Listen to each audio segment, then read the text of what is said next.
안녕하세요. 김어준입니다. 자유한국당이 분권형 대통령 책임총리제 개헌안을 발표했죠. 그에 따르면 대통령은 국방, 외교, 소위 외치만 담당하고 내각 구성부터 내치는 국회가 정하는 총리가 담당합니다.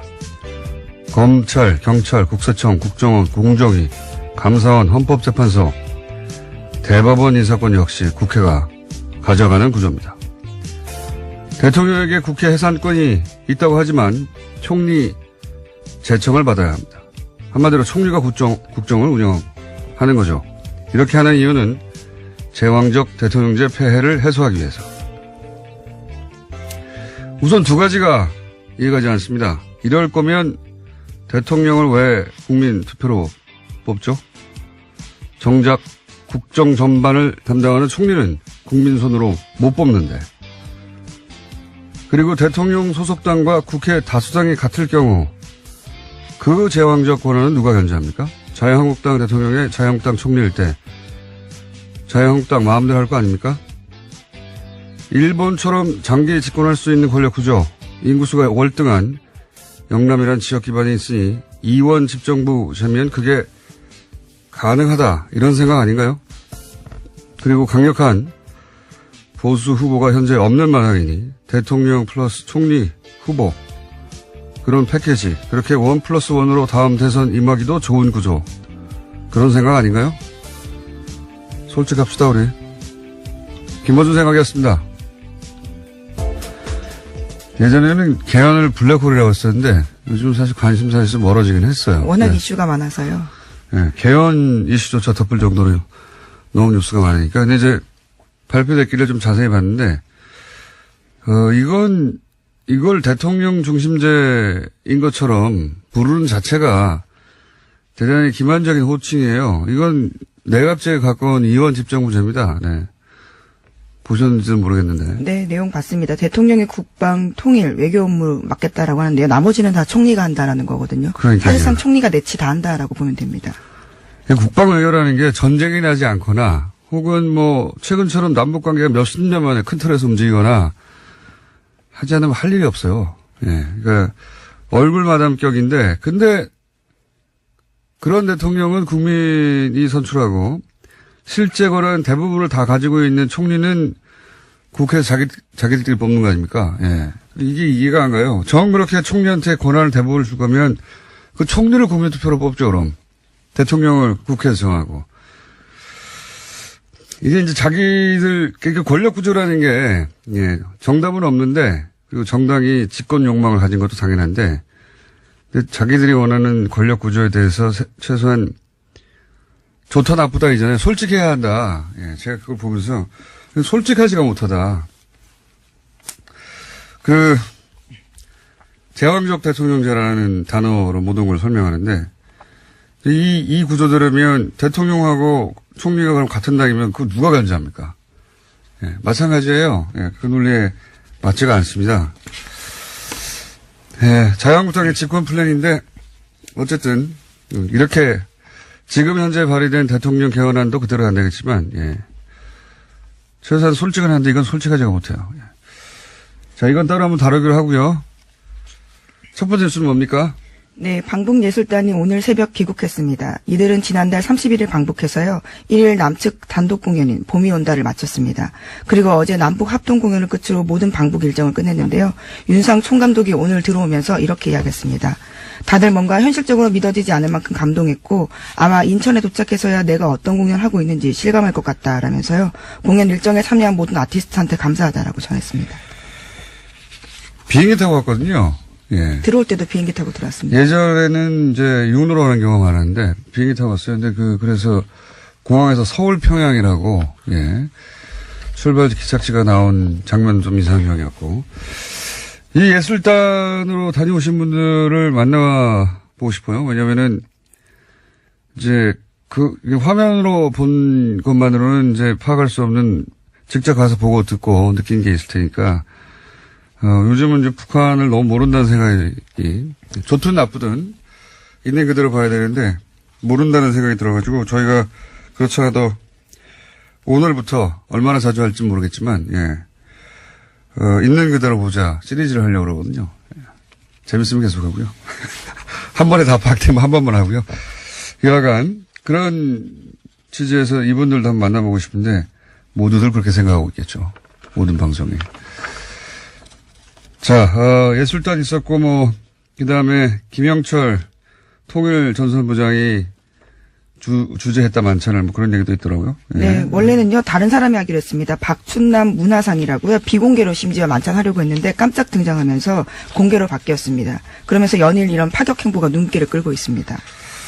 그렇군요. 예. 최근 북한 관련 뉴스가 많이 나서, 어쨌든, 어제 뉴스는 예술단이 귀국했다는 거고요. 예. 예, 오늘 귀국했습니다. 어제까지 공연을 그렇군요. 했고요. 오늘 귀국했다는 거고, 뉴스공장에서도 최소한 한 분 정도는 어떻게든 섭외해서 모셔보도록 하겠습니다. 다음 뉴스는요? 네, 어제 현직 대통령으로서 12년 만에 문재인 대통령이 4.3 희생자 추념식에 참석했습니다. 문 대통령은 이념이 근 삶과 죽음의 경계선이 당신은 물론 지금까지 내려오고 있다라고 이야기했는데요. 오랫동안 그 아픔을 기억하고 알려준 이들 덕분에 4.3이 다시 깨어났다라고도 이야기했습니다. 그러면서 국가폭력에 대해서 사과하고 완전한 해결을 다짐했고요. 또 이념이 들어왔던 적대의 그늘을 걷어내고 이념 대신 정의와 공정, 이러한 가치들을 경쟁하자라고 제안했습니다. 사실 4.3에 대해서 70년 동안이나 계속 논란이 지속되는 자체가 우리 사회 이제 레드 컴플렉스와 그 깊이 이런 걸 보여주는 거죠. 예. 이 4.3 이야기는 오늘 또 저희가 따로 준비했습니다. 한홍구 교수님과 함께 잠시 후에 이야기 나눠보기로 하고요. 자유한국당은 당연히 여기에 대해서 또 반응을 했겠죠? 예. 네, 그러한 주장들을 어제도 이어갔는데요. 홍준표 대표가 4.3을 좌익폭동이라고 주장했습니다. 자신의 페이스북에다가 쓴 글인데요. 건국 과정에서 김달삼을 중심으로 한 남로당 좌익폭동에 희생된 제주 양린들을 넋을 기리는 행사다라고 주장했고요. 또 장제원 자유한국당 수석 대변인도 비슷한 취지의 논평을 냈습니다. 그래서 4.3 사태라는 표현을 썼는데 논란이 되자 이를 수정하고 사태란 단어를 뺐습니다.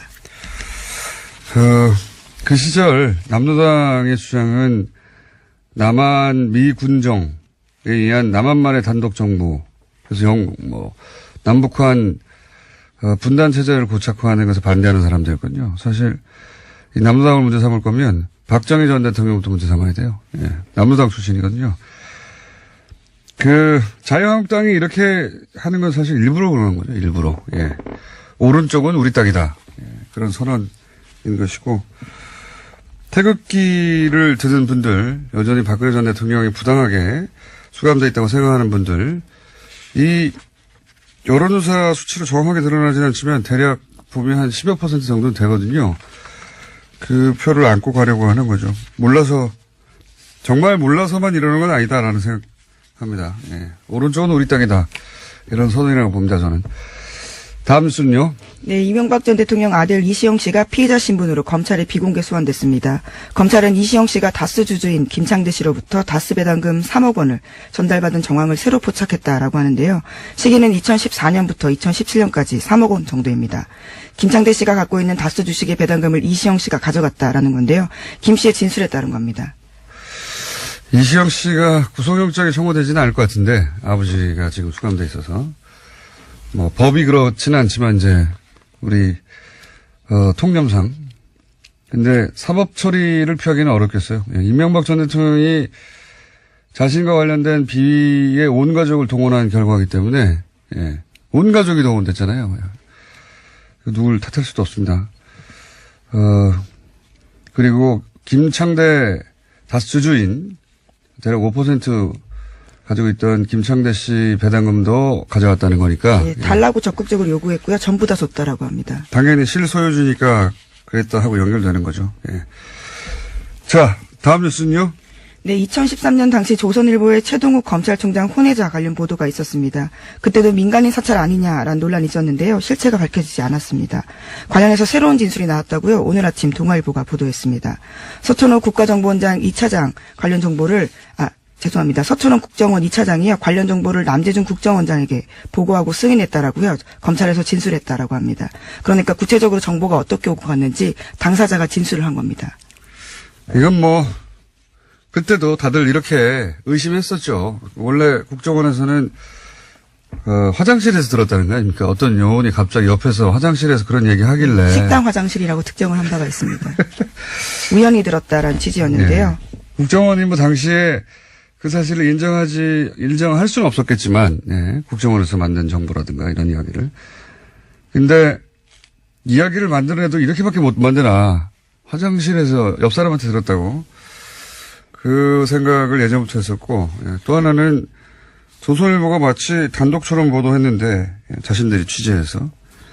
국정원 하청기사 아니냐, 이런 얘기. 예. 그리고 국정원은 정권의 하청인 것이고요. 그러면 정권이 조선일보를 통해 자신들이 원하는 기사를 낸 구조가 만들어지잖아요. 예. 이것도, 예, 따질 일입니다. 자, 다음 뉴스는요? 네, 박근혜 전 대통령 1심 선고가 이번 주 금요일에 있습니다. 관련해서 TV 생중계가 이루어지는데요. 재판부는 공공의 이익을 고려해서 허용하겠다라고 밝혔습니다.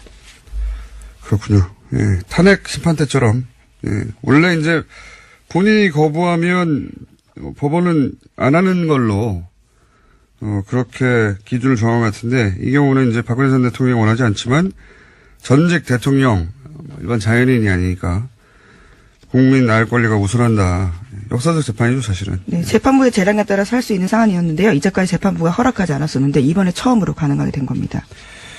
이재용 삼성 부회장 건도 해야 한다고 봅니다. 삼성공화국이잖아요, 지금. 네, 그런데 1, 2심 판결 이 재량에 따라 생중계 가능하도록 한 거라서요. 이미 1, 2심이 끝났습니다. 삼성공화국의 대통령인 만큼, 예, 파기환송되면 다시 할 수도 있죠. 예, 그때 만약에 파기환송된다면 중계해야 한다고 봅니다. 예.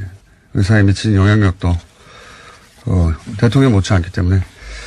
자, 오늘은 있는 그대로 보자 시리즈가 곧 처음 한번 해볼 거기 때문에 좀 빨리 진행하고 빨리 끝내보죠, 오늘. 예. 다음 네. 뉴스는 뭐가 있습니까? 네, 마지막으로 그럼 전해드리면요. 어제 검찰이 죄송합니다. 감기 기운이 있어가지고 목소리가 계속 이런데요. 네. 예, 어제 검찰이 삼성의 노조 파괴 문건 6천 건 압수수색해서 분석 중이라. 내가 해볼게요. 네, 죄송합니다. 어제 검찰이 삼성 노조 파괴 문건 6천 건 압수수색해 분석 중이라고 어제 전해드렸는데요. 예. 네, 관련 내용이 좀 더 나왔습니다. 삼성이 2013년부터 2년 동안 일주일 단위로요, 노조원들의 가입과 탈퇴를 현황 파악했다라고 하는데요. SNS 내용뿐만이 아니라 다양한 내용들이 안에 담겨 있다라고 합니다. 네, 이 뉴스 나올 줄 알고 잠시 후에 또 5년 전에 관련 문건을 최초로 폭로했던 심상전 전 정의당 대표 저희가 또 모셔두었습니다. 예. 그래서 이 사안도 역시 잠시 후에 자세히 다뤄보겠는데 이 뉴스의 핵심이 이거죠. 예. SNS도 파악하고 했다는 것은 주변 사람들하고 사찰했다는 거죠. 예. 직원들을 몰래 삼성이 그것도 일주일 단위로 뭘 기준으로 노조에 가입했냐 가입하지 않았냐 가지고 일반 직원들은 몰랐겠죠. 예. 근데 그런 문서가 나왔다는 거죠. 잠시 후 심상정 전 대표 이 얘기는 또 자세히 다뤄보겠습니다. 오늘은 좀 일찍 여기서 끝내고 감기약 드시고요. 네. 내일 뵙겠습니다. 네, 감사합니다. 김은지였습니다. 제가 시사인 하면 김은지입니다. 예, 아니었나요? 마음이 급하네요. 시사인의 김은지였습니다. 감사합니다. 저를 포함해서 모르겠습니다. 다른 분들은 어떤지. 많은 분들이 북한에 대해서 우리가 제대로 알고 있는 게 아닌지도 모르겠다는 생각을 점점 하게 되는 요즘입니다. 예. 그래서 저희가 마련했습니다. 북한 있는 그대로 좋든 나쁘든 어떤 면이든 있는 그대로 보자. 북한 내부 실태 연구하고 계시는 통일연구원 북한 연구실 박영자 연구위원 연결되어 있습니다. 안녕하세요. 네, 안녕하세요, 공장장님. 네, 반갑습니다. 네. 자, 이 북한 실태를 연구하려면 어떤 경로로 정보를 취득해서 연구하게 됩니까? 일단은 이제 북한이 공식 발표한 이제 네. 문헌이나 방송, 그 다음에 국내에 다양한 좀 정보기관이 있습니다. 그렇죠. 정보기관, 그 다음에 통일부 등 국내 부처 정보, 그 다음에 탈북자 면담 등을 통해서 기본적으로 다양한 정보를 일상적으로 수집을 합니다. 그 다음에 수집한 정보를 좀 교차 분석해줘. 교차 분석을 통해서 신뢰성과 타당성 검증을 좀 거칩니다. 그 결과로 이제 북한 내부 실태를 연구하고 있습니다. 최근에는 주로 정보가 검증된 고위직들을 만나서 정보를 수집해서 연구에 활용하고 있습니다. 그러니까 탈북자 일반도 만나고 또 고위직도 만나고 또는 네. 국내뿐만 아니라 정보기관이 취합한 정보도 분석하고. 네. 그렇군요. 자, 우선 김정은 위원장이 집권하면서 북한이 그 이전과 아버지, 할아버지 때와 달라진 게 분명히 있습니까? 내걸었던 캐치프레이즈나 이런 면에서? 가장 크게 드러난 게 이제 문명국가 건설론입니다. 문명국가요? 문명국가요. 문명국가. 문명한 국가에서 문명국가인데, 이거는 이제, 2012년 김정은 정권이 들었으면서, 처음에는 아버지인 김정일이 제시했던 강성대국론을 이어가다가, 예. 정권을 안정화시키면서 2016년 제7차 조선노동당 대회를 기점으로 문명국가론을 제시했는데요. 예. 이 문명국가론의 핵심은 세계 수준의 과학기술과 교육을 발전을 시켜서 북한도 국제사회에서 당당히 어깨를 겨룰 수 있는 국가가 되어야 한다는 게 국가 미래상입니다. 가시적인 성과로 영어 능력을 강조하고 영어요? 과학기술, 영어요. 북한 주민들이 지금 외국어로 영어를 가장 많이 배우고 있고요.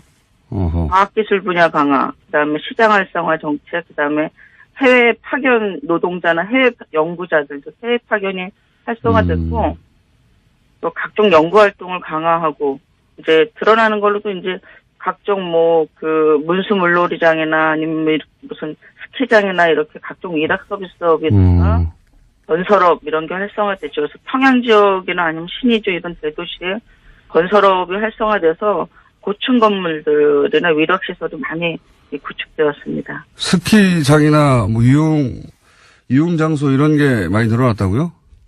네, 위락 서비스업으로 문수물 놀이장이나 아니면은 문수물 놀이장이라는 게 우리 예를 들어서 에버랜드 같은 그런 놀이시설인가요? 그런 겁니다. 네, 그런 종합 물놀이 서비스장입니다. 시장 활성화라는 건 뭡니까? 장마당을 활성화시켜서요. 일단 숫자도 늘어났고 시장에서 거래를 활성화하는데 이전에 좀 제재가 많았었는데 제재를 많이 풀어준 겁니다. 장마당이라고 하면 우리가 그냥 생각하는 장이라고 생각하면 되는 거죠? 네, 보통 우리 재래시장 떠올리면 됩니다. 재래시장을 좀 더 이렇게 칸막이를 해서 좀 더 질서 있게 그렇게 정리한 그런 시장이라고 보면 됩니다. 이 장마당이라는 게 뭐랄까요? 재래시장은 우리나라도 있고 북한도 예전에는 있었는데 과거하고 다른 점이 있습니까? 과거에 90년대 중반까지는 농민시장으로 해서 농산물들 거래를 많이 했습니다. 농산물, 예. 네. 그리고 공식적으로는 시장이 없었는데, 2000년을 기점으로 해서 이제 시장을 합법화하고 종합시장이라는 이름을 들어서 종합시장에서 일상생활뿐만 아니라 모든 이제 무슨 건설 자재까지도 판매할 수 있도록 공산품까지 판매하는 그런 이제 대규모 시장으로 좀 확장을 한 겁니다. 농산물에서 이제 안 파는 게 없다는 의미면 여기에 예를 들어서 이런 것도 판다 있습니까? 지금 쉽게 얘기하면 평양에 있는 시장에는 랍스터를 비롯해서 랍스터요? 우리 랍스터요. 게 있죠, 큰 게. 압니다, 뭔지. 러시아산. 네. 랍스터도 이렇게 막 진열돼 있고 산처럼 그다음에 한국 밥솥은 쿠쿠밥솥 이런 게 상당히 한국 밥솥이 팔려요 거기서? 네네. 쿠쿠밥솥은 되게 상당히 유행했죠. 밥솥 하면 쿠쿠밥솥이라고 한때 저희가 일본 밥솥 코끼리 밥솥인가 되게 유명한 적이 있어요. 그런 것처럼 쿠쿠밥솥이 아주 유행했고요. 그 외에 화장품, 액세서리, 없는 게 없을 정도 다 있습니다. 한국 제품으로 말씀하시는 거죠? 한국 화장품? 네네, 한국 제품이요. 근데 이제 문제는 북한이 비사회주의 검열이라고 해서 한국 제품을 집중으로 단속할 때가 있습니다. 그때는 이제 제품을 숨겨놓고 장마당 이 종합시장 뒤쪽에 일반 주택 같은 데가 있는데 그게 다 이제 상인들이 하는 주택인데 만약에 한국에 쿠쿠밥솥을 찾는다. 한국에서 유행하는 뭔가를 찾는데 이게 지금 검열시키다 그러면 그 손님을 자기 집으로 개인 집으로 데리고 가서 거래를 하는데요. 그 양상이 우리나라가 예전에 이제 미제 단속할 때 미제 단속하려고 하면 이제 집으로 데려가서 이렇게 미제 장사꾼들이 거래했던 그런 방식과 좀 유사하다고. 똑같네요. 네. 네. 당국에서는 사실 다 알고 있지만 눈 감아주다가 어느 날 한 번씩 단속하면 그때 피하고 이런 거 아닙니까, 그죠? 네, 바로 그렇습니다. 도깨비 시장이 그랬죠. 80, 90년대에 네네네. 예, 보따리 장수들이 이제 네. 똑같은 거군요. 그럼 이 물건들이 유통되는 건 뭐 중국을 통해서 들어가겠군요, 아무래도. 이제 중국을 통해서 들어가는 게 기본적이죠. 북한 당국에서는 지금 북한 장마당에서 이렇게 한국 제품들, 화장품들 또는 뭐 쿠쿠밥솥이 팔리고 있다는 것은 이미 파악하고 있는 거죠? 이미 파악하죠, 당연히. 예. 이게 판매된 지는 2000년대 중반부터 있었기 때문에 오래됐습니다. 아, 그렇군요. 다만 이제 북한이 이제 검열 시기. 예. 주민들의 검열 공식적으로만 인정하지 않을 뿐 사실은 다 알고 있다. 실질적으로는 다 있는 거죠. 예. 그렇군요. 아, 이건 몰랐습니다. 랍스터도 판다. 그러니까 뭐 안 팔리는 게 없다고 보면 되겠군요. 거의. 네네, 그렇습니다. 그리고 그때 도깨비 시장 얘기하니까 생각나는데 그때 이제 우리나라의 암달러 시장이 굉장히 유행했어요. 그래가지고 달러를 쓰기도 했거든요. 그런 시장에서는. 북한은 어때요? 네. 북한에서 다 달러, 그 다음에 중국 돈 위안화가 다 쓰입니다. 시장 자체에서 거래가 됩니다. 거의. 달러라이제이션이라고 얘기하는데, 예. 일상적으로 이제 달러하고 위안화가 그 시장에서 거래를 할 수 있고요. 또 왜 돈 장사라고 해서 시장 근처에는 다 한 곳에 이렇게, 돈 바꿔주는. 암달러상이죠. 암달러 상들이 다 이렇게, 한 군데 다 있고, 또 만약에 단속을 한다 이러면은 또 집에 가서 큰 돈은 또 집에 가서 바꿔줘. 그렇게 운영이 됩니다. 이게 90년대 말 2000년대 초반에 네. 동구권 개방될 때 네. 유럽 동구권 국가들 초반 모습하고 또 거의 비슷하네요. 그죠? 거기보다도 더 발전이 됐죠. 이제 그 사람들이 이제 일수놀이 같은 것도 하고 그래요. 일수놀이요. 돈 장사하는 사람들이, 네. 예상과 다르네요. 그러면 이런 건 뭐 시장 경제일 뿐만 아니라 개인이 장사하고 사업하는 거지 않습니까? 그렇죠. 북한에서 개인 사업의 개념이 이것도 역시 있는데 공식적으로는 인정하지 않고 다들 아는 이런 수준으로 유행합니까? 네, 그래서 북한 용어로 그걸 비법이라고 합니다. 비법. 비사회주의 법의 준말인데, 불법도 아니고 합법도 아니고 그냥 비법이다 그러는데 북한 주민들은 그냥 비법 없이 어떻게 북한에서 살 수 있냐. 이렇게 이야기합니다. 우리가 생각한 것보다 훨씬 더 많이 개방되어 있네요. 그럼 실제로 생활 자체는 다 비법 생활이 시장 경제에서는 거의 일반적으로 이루어지고 있습니다. 그렇군요. 그러면 북한 주민들이 뭐 한국의 음악이나 드라마나 혹은 뭐 관련 콘텐츠들을 소비하는 것도 비법의 영역에서 뭐 암암리에 다들 하겠군요. 그렇죠. 비법 영역에서 이전에는 CDR이라고 해서 CD로 이렇게 다 저장해주고 판매인데 요즘에는 다 USB나 SD카드 이런 걸로 해서 다 이 콘텐츠도 드라마뿐만이 아니라 다큐멘터리나 아니면 예능 이런 것까지 다 이 USB나 아니면 SD카드로 저장해서 판매가 됩니다. 어떤 의미에서는 우리가 북한을 아는 것보다 북한이 우리를 아는 게 더 폭이 넓을지 모르겠다는 생각도 하게 됩니다. 말씀 듣다 보니까. 휴대폰은 어땠습니까? 휴대폰. 어제 3년 전 기준인가로 300만 대 수준이었는데 최근에 어떻습니까? 네. 현재 약 한 500만 대 이상으로 추정되는데요. 500만 대요? 이게 이제 3G 폰하고 스마트폰을 합쳐서 한 500만 대 이상인데 북한 인구가 2,500만 명인데 그중에 약 25%가 사용한다고 생각하면 되고요. 이게 이제 김정은 집권의 시장 경제가 활성화되고 무역이 아주 급증했습니다. 그래서 2014년을 기점으로 해서 특히 이제 북한이 이 스마트폰을 자체적으로 이제 스마트폰 브랜드를 생산하기 시작했죠. 이게 아리랑하고 평양 두 가지 브랜드거든요. 예. 그래서 이 스마트폰 보급률이 굉장히 높아졌습니다.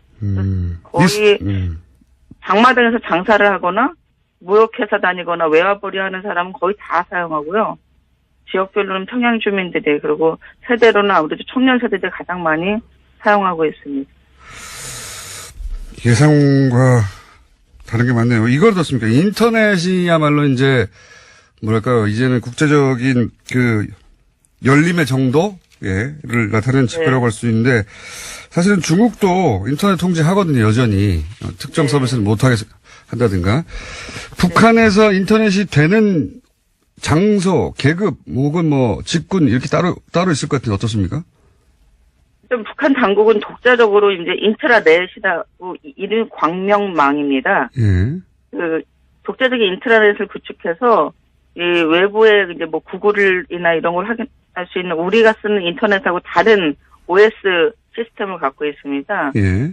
일단은 이제 외부로부터 정보를 차단하는데 예. 이 한국과 같이 자유롭게 인터넷을 쓸 수 있는 사람들은 이제 특히 뭐 대남 사업을 하거나 아니면 지금 뭐 정찰 총국 예. 그래서 정찰하는 사업을 한다거나 아니면 이제 외국인들은 다 쓸 수 있고요. 외국인들은. 허가받은 외국인들은 쓸 수 있고 뭐 그 외에 이제 뭐 상류층 주민들, 노동당 간부들이나 이런 사람들은 이제 이 북한판 인터넷 외에도 그 한국에서 쓸 수 있는 그런 이제 인터넷 시스템을 사용하는데 그건 중국에서 만들어지고 중국 OS 시스템을 활용할 수 있는 것들이 있습니다. 그러니까 그 북한 주민 전반이 다 누리는 건 아닌 건 분명하지만 특정 장소나 뭐 외국인들이나 아니면 뭐 대남 사업을 하거나 또는 관련 정부 기관들 뭐 여긴 당연하겠죠. 예. 그런 데서는 인터넷을 쓰고 있다. 그러면 네네.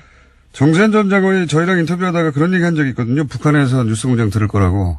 듣겠네요. 당연히 듣죠. 당연히 들을 수밖에 없는 게, 우리 남한이 북한이 아는 것보다 북한이 남측 정보를 훨씬 많이 봅니다. 그래서 그렇구나. 북한은 이제 조선노동당의 이제 통일전선부라고 있는데, 통일전선부에서 대남 사업하는 직원만 5,000명 수준입니다. 이 사람들은 매일 남쪽의 방송, 언론, 뭐 정보, 여론 동향 이런 거 다 구분해서 다 수집을 합니다. 그렇군요. 오늘 벌써 시간이 다 됐네요. 오늘은 여기까지 하고요. 예. 네. 저희가 이 고정으로 좀 매주가 될지 안 될지 모르겠지만 고정으로 연구해서 좀 만들어 보겠습니다. 오늘 북한에 대해서 몰랐던 게 너무 많았다는 걸 알게 됐고요. 이거 외에도 우리가 모르고 있는 사실이 많겠군요. 그죠? 아주 많죠. 지금 아주 많죠. 북한 변화에 대해서. 네. 그러니까요. 최근 김정은 위원장 집권 이후 그 이전의 북한과는 달라진 점이 문명 국가라고 표현한. 그러니까 이제 우리가 흔히 하는 표현으로 국제사회가 받아주는 보통 국가가 되겠다는 게 목표였던 거 다 이렇게 이해하면 되겠죠? 네, 국제 수준에서 인정받는 국가. 세계하고 어깨를 나란히 하는 국가. 목표가 그거였다. 네, 당당한 국가. 그런 분이죠. 알겠습니다. 오늘 여기까지 하고요. 네. 예, 또 뵙겠습니다. 감사합니다. 네, 안녕히 계십시오. 네. 이 시간 저희가 고정으로 만들어 보겠습니다. 지금까지 통일연구원 북한연구실 박영자 연구위원이었습니다. 검찰이 최근 삼성의 노조 대응, 와해, 무력화, 뭐라 그러든 노조를 고사시키는 전략을 담은 문건 6,000건을 확보해서 재수사에 나섰습니다. 여기서 재수사라고 하는 이유는 5년 전에 이 문제를 진작부터 제기했던 분이 계시죠. 정의당의 심상정 전 대표 스튜디오에 나와 계십니다. 안녕하십니까. 네, 안녕하세요. 너무 자주 뵙습니다. 예. 안 나온다고 혼나가지고. 돌발 사태가 나가지고 며칠 만에 연속으로 다시 나오셨는데. 네, 네. 이거 5년 전에 저도 기억나요. 예, 심상정, 그때는 대표 아니었잖아요. 그렇죠. 네, 그때 의원으로서 짱짱한 목소리로 국회에서 예, 문건을 흔들면서 문제 제기를 하셨죠. 네. 처음에는 삼성이 그거 인정했어요, 그죠? 그렇죠. 이게 네. 이제 삼성 그룹 회장단하고 네. 계열사 임직원을 상대로 한 아주 고위급 이제 자료거든요. 네. 그러니까 한마디로 말하면 무노조 완전 범죄 계획서 같은 거예요, 이게. 완전 범죄. 네, 그래서 사실은 삼성에서 부인할 방법이 없었던 건데 처음에는 그랬어요. 이게 자기네 내부 문건이다. 그렇죠. 네. 건전한 조직 문화를 위한 내부 문건이다. 네. 건전한 조직 문화, 저도 내용 생각이 나는데. 건전한 조직 문화란 직원들을 인격적으로 대하고 조직 문화를 활성화시키기 위한 워크샵 자료다. 이렇게 이야기했다가 일주일 만에 뒤집었어요. 그게 이제 우선 첫 번째 해명도 말이 안 되는 게 내용 보면은 노조를 알바끼 노조나 그러니까 노조가 설립될 것 같으면 노조를 먼저 만들어라 이런 대응책 같은 거 또는 뭐 평상시에 직원들을 정밀 체증해서 체증해서 노조가 설립되려고 하면 즉시 징계해가지고 뭐 이런 식의 계획들 이게 노사관계 제가 25년 노동운동 한 사람인데 그런 정도로 치밀한 실행계획서는 처음 봤어요. 굉장히 저도 봤어요. 네, 역시 삼성이다 이렇게 혀를 차면서 그때 봤던 기억이 납니다. 이런 그 정밀 직원들을 체증하고 사찰하라는 내용이 아주 적나라하고 자세히 적혀 있잖아요. 그렇죠. 이제 그것도 이제 이따 말씀을 또 드리겠지만은 이게 체증이라는 말이 중요하거든요. 네. 경찰이 범죄자들 대상으로 쓰는 거예요. 그렇죠. 이 체증이라는 거는 본인 동의 없이 했다는 거예요. 그렇죠. 그러니까 이거는 이제 당연히 개인정보보호법에 위반이 되는 거죠. 직원들을 상대로 해서. 네, 직원들이 그 백과사전이라는 게 있는데. 백과사전이요? 네. 그러니까 그 직원들을 그 문제 인력과 건전 인력으로 구분을 하고. 이 문제 인력들이 혹시라도 노조에 관심을 가질까봐 그 개인 정보를 다 취합하는 거죠. SNS라든가 뭐 사찰한다든가. 그렇죠. 예를 들면 뭐 사내 지인이 누군가, 주량은 얼마나 되나, 취향은 뭔가, 또 자산은 얼마나 되는가 이런 것들을 뭐 가족 관계라든가 뭐 말이 백과사전이 사찰 보고서인데 그걸 백과사전이라고 부릅니까? 거기 이제 백과사전이라고 나와 있죠. 네.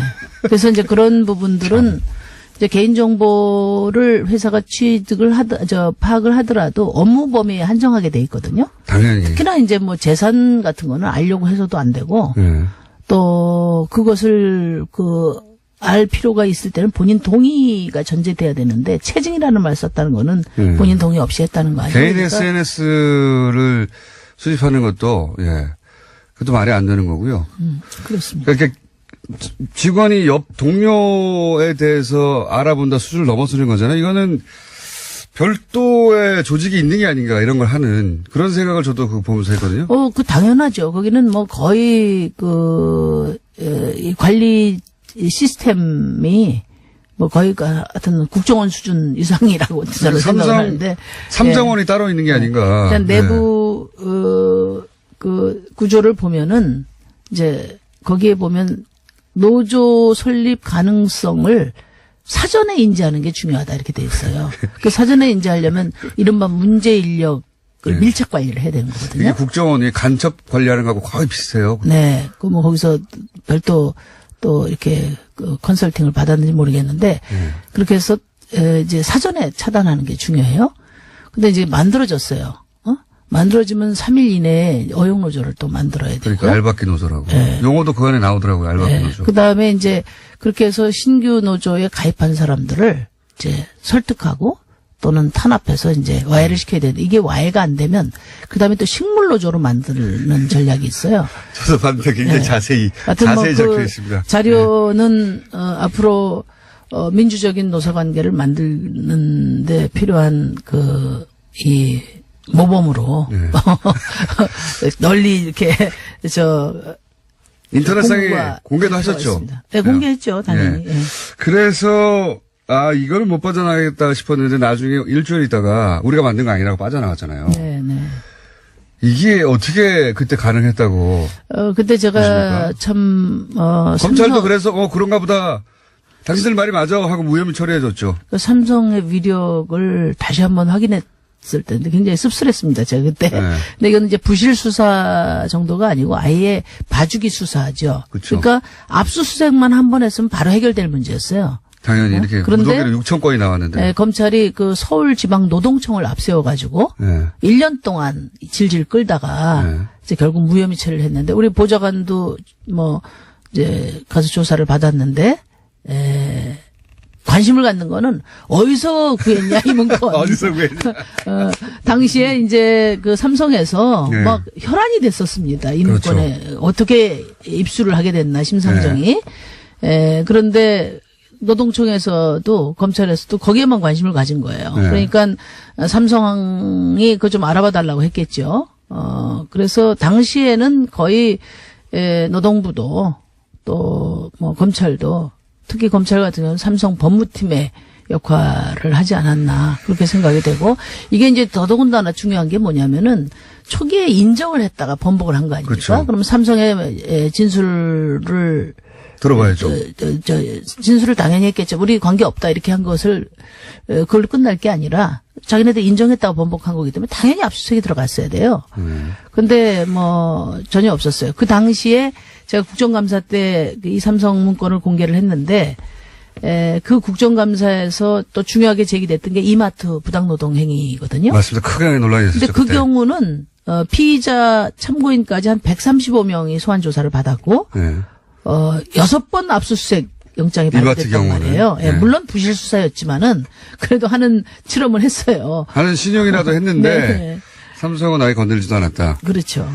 그래서 그냥 삼성 관계자들이 삼성이 만든 문건이 아니라고 하니까 네 아니군요 하고 덮어서 끝났죠 그냥. 그러니까 이제 이게 제가 그때 당시 하도 답답해서 검찰 내부를 잘하는 분한테 이렇게 자문을 구해보니까 국회의원이 국정감사 자리에서 제기된 문제는 중요 사건으로 분류가 돼서 네. 그거는 검찰총장에게도 당연히 보고가 된다는 거예요. 네. 그때 이게 2015년 초에 무혐의 처리될 그러니까 이제 무혐의 처리될 때 서울중앙지검에서 무혐의 처리가 됐는데 그러니까 이제 지검장이 뭐 주례 회동하지 않습니까? 네. 그러면 이제 아마 검찰총장한테 보고가 되고 그 자리에서 뭐 적당히 처리 방안이 논의가 됐겠죠. 네.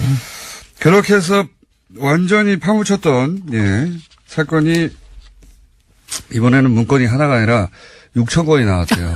이거 어떻게 해요. 게다가 그때는 출처를 확인할 수 없어서 무혐의 처분했는데 이번에는 압수수색하는 삼성 인사팀의 직원 하드에서 나왔으니까 부인할 수도 없잖아요. 그러니까 저도 이게 언젠가는 진실이 밝혀지리라고 생각했지만 이 다른 낚싯줄에 이렇게 대어가 끌려 나올 줄 이명박 전 대통령 수사하다게 나온 겁니다. 그래서 제가 갑자기 그 진실은 네. 진실은 침몰하지 않는다는 그 세월호 가사가 확 떠오르더라고요. 이명박 전 대통령에게 이 대목에서는 감사드려야 될 것 같아요. 뭐 여러모로 감사하고 있죠. 감사하시고. 좀 더 그 내용을 들여다보면 이 문건은 사실 지금도 인터넷에서 찾으려면 찾을 수 있습니다. 네네 다 공개했습니다. 예. 100장이 넘는데 근데 이건 요약 버전이라는 거 간부들이 보는 그 실제 디테일한 실행 계획들을 얼마나 자세하겠어요. 그렇죠. 말씀하셨듯이 백과사전이라고 있다고 하고 근데 그 내용을 좀 보면 이런 거 있거든요.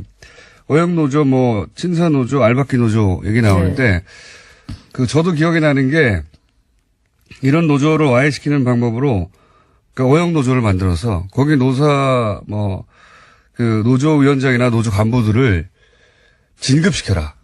예. 그러니까 진급 코스로 인식하게 만들어라. 그런 내용도 나온 게 기억납니다. 그죠? 그러니까 이제 요 문건의 배경을 제가 좀 설명을 드리면 2012년 이제 노사 전략 문건인데 이게 이제 그대로 17년까지 업그레이드 버전으로 계속 왔다는 게 뭐 최근 보도예요. 근데 이제 11년 7월 달부터 복수노조 설립이 허용됐어요. 법적으로. 그렇죠. 그렇죠. 그래서 이제 복수노조 설립 시대에 어떻게 대응할 것인가. 노조를 대응할 것인가. 노조가 없을 때, 노조가 이미 있을 때, 뭐, 구분도 하고. 그렇죠. 그래서 이제 그런 대책문건으로 나와서 이제 전 계열사 임직원한테 이제 교육을 시켰던 자료고 실행 계획이고요. 근데 이제 그 핵심이, 그 알박기 노조라는 거는 이제 예전에는 그 단수 노조만 허용했을 때는 미리 가서 정보를 파악해서 아, 저 친구들이 지금 노조를 만들려고 한다 그러면 미리 가서 어용노조를 그렇죠. 이제 신고를 해놓으면 노동부에서 그거 핑계로 이제 허용을 안 해줬거든요. 근데 이제 복수노조가 됐단 말이에요. 그러니까 이게 노조를 여러 개를 다 받아줄 수밖에 없기 때문에 정부가 아, 그러니까 이걸 어떻게 통제해야 될 건가. 알박기로 안 되는데. 멀티 버전이 필요한 거예요. 그래서 이제 알박기 노조를 넘어서서 이제 그 일단 사전 징후를 철저히 포착하고, 그러니까 그게 간첩 잡는 거예요. 사철보고라고 만들어졌을 때 이것을 어떻게 고사시킬 것인가. 그래, 고사 계획도 나오죠. 그래서 식물노조로 만들든지 해체하든지. 또 저런 것도 있습니다. 그래서 거기에 심지어 이런 게 있어요. 파업을 유도해서 노조가 회유나 협박에 굴하지 않고 계속 가면 이제 단체 교섭을 거부하고 그 다음에 파업을 유도해서 손해배상을 청구한다든지 이런 식으로 고사하게 시켜라 이런 것도 나와 있죠. 제가 본 것 중에 또 이런 것도 있습니다. 그러니까 평상시에 그 문제가 될 소지가 있는 네. 직원들은 이제 분류를 하고 네. 성분 분석을 하는 거죠. 네, 네. 간첩 잡는 거하고 똑같아요, 진짜로. 분석을 한 다음에 이쪽이 좀 위험하다 싶으면 평상시에 근태를 잘하나 안 하나 체크를 해두는 거죠. 네. 조용히. 그렇죠. 그런 다음에 뭐 상사가 지시를 했는데 그걸 잘 따르냐 안 따르냐 그걸 정밀하게 정밀한 표현 등장합니다. 정밀하게 이렇게 준비를 해뒀다가 만약에 유사시라고 표현합니다. 제 기억에. 공부를 많이 하셨군요. 만약에 노조를 가입하려고 하거나 그런 행위에 모이면 즉시 징계. 그러니까 싹을 자르는 거죠. 아예. 자기들도 이렇게 이제 어용노조를 만들고 이런 이제 부당노동 행위를 하는 것이 네. 이제 법적으로는 이게 부당노동 행위로 규정이 되고 100% 네. 진다. 문제가 될 수 있다 이런 걸 이렇게 다 하- 인정해 놓고 있어요. 맞습니다. 저도 기억납니다. 그러니까 불법 계획서라는 것을 자인하고 있어요. 그 문건에서. 이렇게 하다가 들키면 100% 문제가 되니까 100%라는 표현 저도 생각납니다. 100% 문제가 되니까 그렇지만 이제 이런 그 완전 범죄 그 계획서를 만들어서 내부 문건으로 활용할 정도면 이제 그 삼성 장학생으로 네. 단단하게 엮여 있는 그 삼성공화국 네트워크 이것을 이제 그 구축해 놓은 토대 위에서 이제 이런 대담한 일을 할 수 있는 거죠. 그래서 사실은 이게 이제 헌법 32조 33조에서 보장된 노동권을 정면으로 이제 모든 걸 다 부정하는 것이거든요. 네. 그러니까 헌법을 부정하는 것이에요. 그러니까 나름대로 우리 대한민국이 민주공화국이고 헌법 질서 속에서 공화국 체제가 유지가 되는데 별도의 삼성공화국을 유지하려고 했다는 거는 뭐 그거는 이제 말하자면 그 반국가적 단체입니까? 발상이 아니냐, 반국가 단체 구성이 그러니까요. 아니냐. 저희가 헌법이 있는데 삼성은 헌법과 무관하게 삼성공화국을 구축하고 그러니까 그 불법인지 뻔히 알면서 교육자료에 써 있잖아요. 그게 문제가 된다고 100%. 그러니까 헌법을 부정하고 그다음에 불법을 공모하는 그런 단체야말로 진짜 위험한 반국가 단체. 반국가 사범국 되지 처벌해야 됩니까? 저는 이게 하도 이게 그 소위 과거에 그 국정원이나 이런 그 정보기관들이 뭐 간첩을 만들어내거나 혹은 할 때 썼던 수법과 유사해서 이게 기억이 나는 거거든요. 그리고 이제, 이런 것도 나옵니다. 그렇게 노조 설립이 가능성이 높아지면 그 가입할 위협이 있는 인력들을 그냥 감축해라, 해고해라, 미리미리. 이런 것도 나오죠. 네. 노조에 가입, 될 것 같은 사람들을 다 잘라버려라. 미리 해고해라, 뭐 이런. 이제 삼성 그 에버랜드 노조를 4명이 만들었었는데 그때 민주노조로 거기 이제 부지회장이라는 조장희 씨가 있어요. 이분은 나중에 이제 불법 해고로 판결을 받아서 복직이 이제 그 복직 판결을 받았거든요. 근데 그때 그 대법원에서 그러니까 그때 그 법원에서 이 문건 예. 이 이제 검찰에서는 무혐의 처분을 한 이 삼성 노사 전략 문건을 예. 삼성이 만든 것으로 추정된다. 너무 당연하지 않습니까? 아니 그래서 이미 사법적 판결은 끝났어요. 네. 삼성이 만든 거다. 사법부에서는 그렇게 판결을 했어요. 그걸 전제로 해서 복직 판결을 했는데 이분이 이제 그렇게 지금 말씀하신 것처럼 철저히 사찰을 당한 거예요. 아예 출퇴근 시간에 집 근처에서 24시간 대기하면서 누굴 만나는지 삼정원 무슨 있다니까요. 일을 하는지 이런 것을 아예 노골적으로 그 사찰을 했던 사례예요. 삼정원이 있다니까요, 진짜. 네. 삼성 관련된 이런 분쟁이나 혹은 뭐 사건 사고에 연루되던 분들은 다 하는 얘기가 그거예요. 누가 쫓아다닌다. 네, 지켜보고. 맞습니다. 네. 삼정원이 있다. 실제. 그리고 이게 삼성 보면은 뭐 오원 처음부터 끝까지 다 삼성 얘기인데 이게 어떻게 삼성 문건이 아닙니까? 그러니까 이제 그 대표님 네. 시간이 다 돼서 벌써 3부에 끝났습니까? 잠시 5분만 있다가 가셔야 될 것 같아요. 마무리를 하고 가셔야죠. 네, 그래야죠. 예. 잠시 후 3부에서 뵙겠습니다. 예, 2부에 삼성의 최근 6천 건, 예, 압수수색된 홍영 정의당 전 대표 얘기 나누고 있는데요. 삼성원 얘기했는데, 네. 예, 그러니까 이게 기법이 그 정보기관하고 무척 닮았다라고 했는데 실제로 삼성의 그 비서실, 예, 그 브레인이라고 하는 비서실이 처음 세팅될 때 그 정보기관 출신이 세팅을 함께했다 이런 얘기가 있죠. 예. 원래 이제 독재 정권 하에서 오랜 세월 동안 우리 노조가 네. 어용노조로 존속이 됐잖아요. 처음 그 어용노조를 만든 게 중앙정보부에서 만들었습니다. 역사가. 아, 역사가 그렇군요. 역사가.